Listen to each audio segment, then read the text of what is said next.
Welcome back to our video tutorial series. Today, we're going to show you how to add music to your Instagram notes.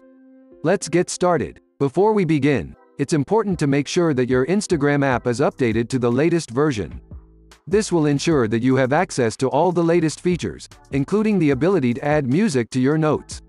Once you've confirmed that your Instagram app is up to date, open the app on your Android device. In the top right corner of the screen, you'll see a direct message icon. Tap on that icon to proceed. Now that you're in the direct messages section, you'll notice a plus icon above the direct message box.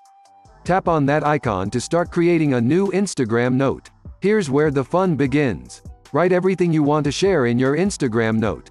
Once you've finished writing, it's time to add some music. To do this, simply tap on the music icon, which looks like a musical note.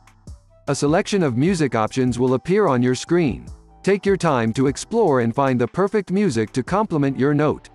You can search for specific songs, browse through popular tracks, or even explore different genres. Once you've found a song you like, tap on it to select it. Fantastic! You've written your note and added some awesome music. Now, all that's left to do is share it with the world. To do this, tap on the Share button, typically located in the top right or bottom right corner of the screen. Congratulations! You've successfully added music to your Instagram note. It's time to show off your creativity and share your note with your followers.